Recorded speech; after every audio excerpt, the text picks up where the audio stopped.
Dans le cadre de notre matinée exceptionnelle, espérée ensemble, sur la crise sanitaire qui a touché toutes nos sociétés, j'ai le plaisir aujourd'hui de recevoir le président du Consistoire, Joël Mergui. Joël Mergui, merci d'être là à nos côtés aujourd'hui, en tant que responsable des cultes en France, des synagogues, du Consistoire. Quelle a été votre réaction lorsque le virus s'est malheureusement répandu à ce rythme-là, avec cette énergie, avec cette force? Comment est-ce que vous avez pu prendre des responsabilités vis-à-vis de la continuité de la vie religieuse dans notre communauté? On a eu un des moments les plus difficiles et les plus douloureux pour nos sociétés dans le monde.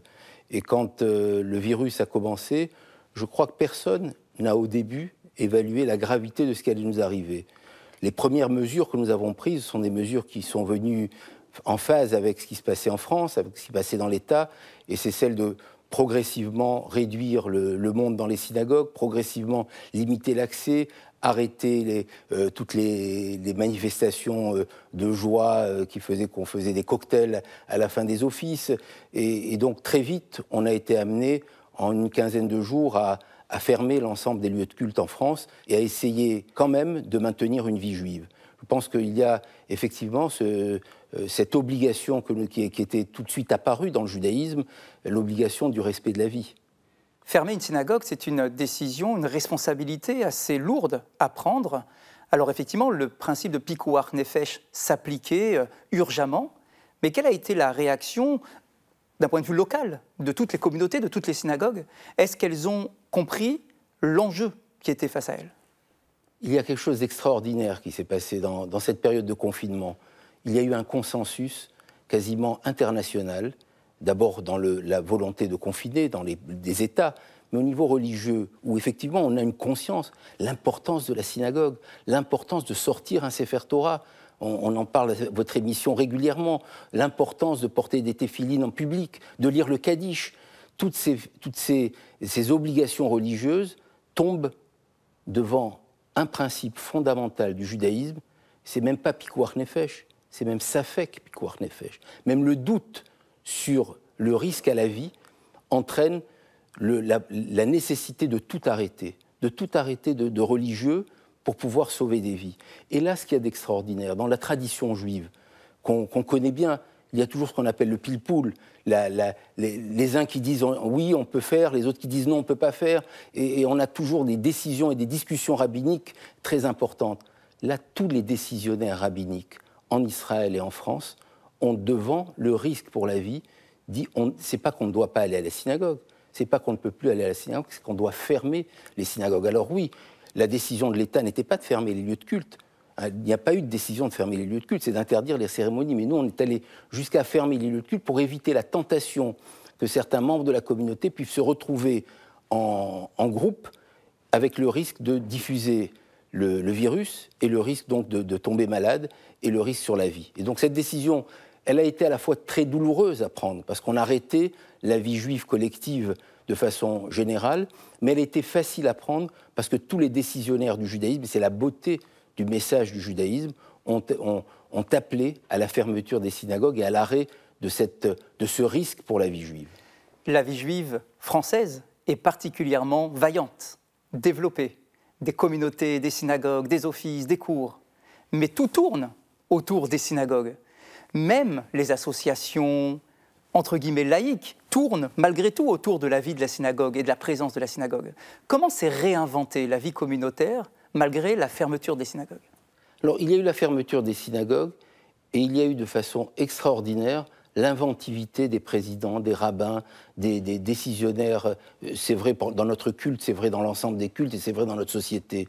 Je crois que Zoom n'a jamais aussi bien marché et j'ai eu un nombre très important de témoignages de personnes qui n'allaient pas à la synagogue et qui, par l'intermédiaire de Zoom, ont rejoint des offices qui se faisaient pas dans leur communauté obligatoirement, dans une autre communauté de France, dans une autre communauté du monde. On a réussi à avoir des cours et des conférences toute la journée. Et donc, au cycle des télévisions qui annonçaient les mauvaises nouvelles, il y avait à côté un nombre très important de membres de notre communauté qui ont pu aller au cycle des cours et des lectures de Tehillim, qui sont les psaumes qu'on lisait, parce qu'il y avait tellement de personnes malades, tellement de personnes en souffrance, qu'il y a eu des chaînes de personnes qui n'avaient jamais lu de Tehillim, de psaumes de leur vie, qui ont lu des Tehillim. Et je crois que ça a créé une nouvelle dimension de la vie communautaire, c'est-à-dire qu'on était séparés physiquement, mais associés spirituellement grâce à toutes ces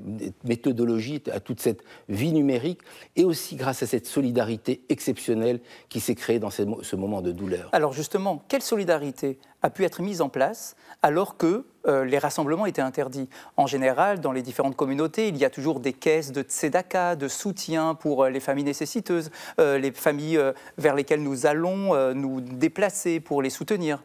Là, est-ce que le service essentiel du consistoire, des différentes communautés, est-ce que ces services ont pu malgré tout fonctionner pendant la période de fonctionnement il était pour moi et pour notre conseil d'administration et pour l'ensemble des communautés juives en France fondamental de maintenir la vie juive, fondamental de maintenir les services communautaires. On s'est retrouvé un peu avant Pessah. Il a fallu envoyer des sacrificateurs rituels, des shochatim, pour pouvoir produire de la viande cachère pour toute la communauté juive, qui n'est pas partie en vacances, qui n'est pas partie en Israël, qui est restée chacun chez soi. On a permis de fournir la viande cachère à l'ensemble de nos communautés à travers la France. Les aumôneries des hôpitaux ont dû travailler plus que jamais pour être au contact non seulement des malades, mais pour pouvoir fournir un nombre de barquettes cachères dans les hôpitaux de façon fondamentale.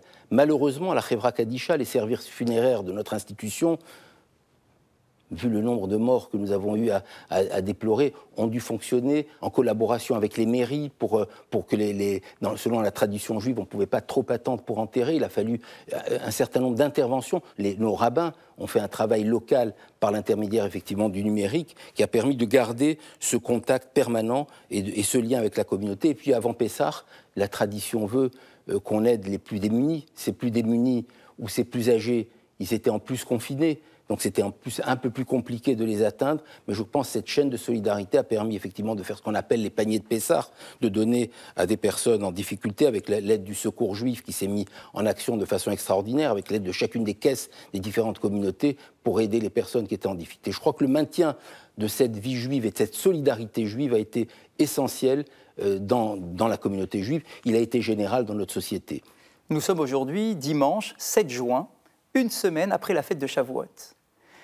On peut comprendre, au début de la crise, l'élan de fermeture de synagogues, parce que tout le monde était inquiet, tout le monde avait peur, tout le monde était prêt à entendre, à écouter les instructions données. Pendant la fête de Shavuot, nous avons gardé nos synagogues fermées, alors que nous ne sommes plus du tout dans le même contexte. C'était un contexte de déconfinement, d'allègement du confinement. On aurait peut-être pu imaginer que les synagogues ouvrent pour permettre aux fidèles de participer aux offices de Shavuot. Quelle a été, là aussi, votre réflexion par rapport à la fête de Shavuot?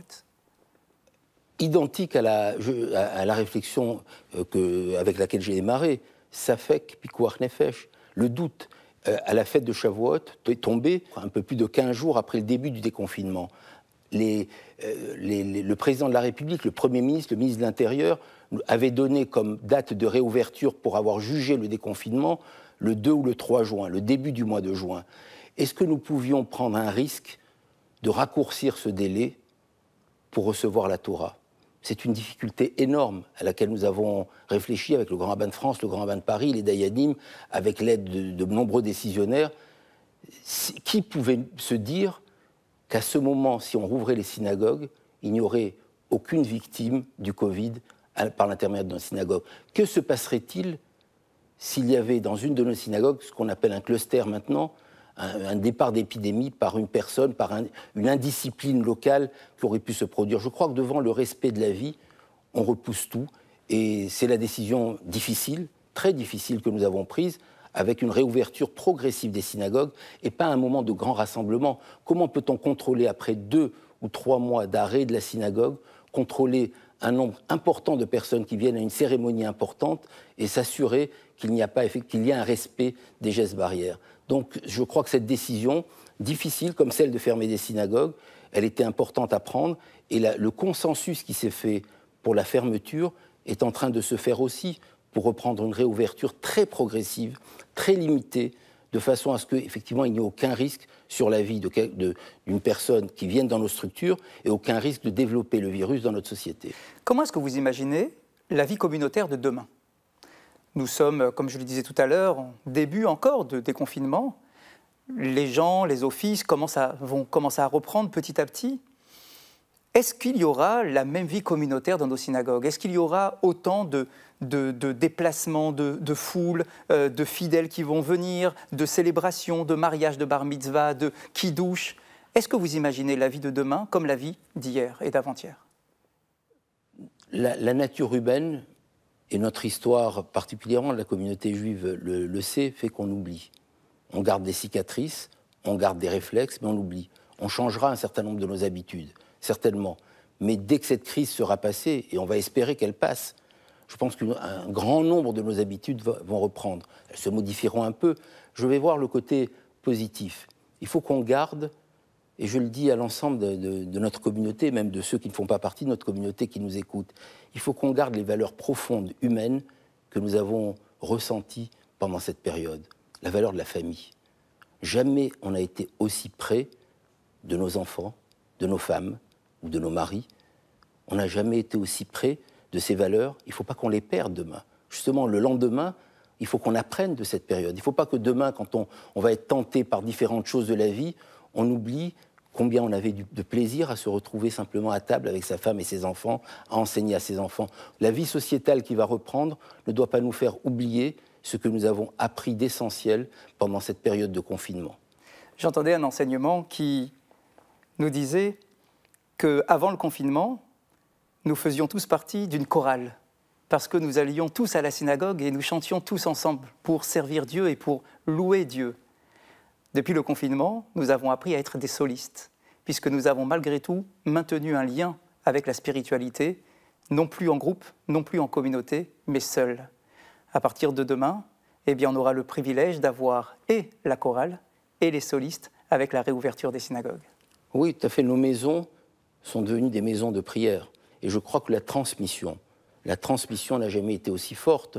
Les parents ont dû apprendre à leurs enfants l'école, mais en même temps, j'ai vu nombre de parents qui ont appris à leurs enfants les valeurs du judaïsme, qui leur ont appris à chanter. Je crois que c'est toutes ces valeurs qu'il va falloir les utiliser dans la suite. Il faut qu'on reste imprégné de la cicatrice de cette plaie qui a modifié le monde, dans lequel on a vu avec humilité qu'on n'était rien devant un petit virus, et en même temps qu'on avait la force, la foi, la force de continuer, la force d'espérer, la force de vivre, la force de continuer à construire, et la force de continuer à rouvrir tous les lieux qui ont été fermés avec des mesures de précaution essentielles. C'est le médecin qui parle.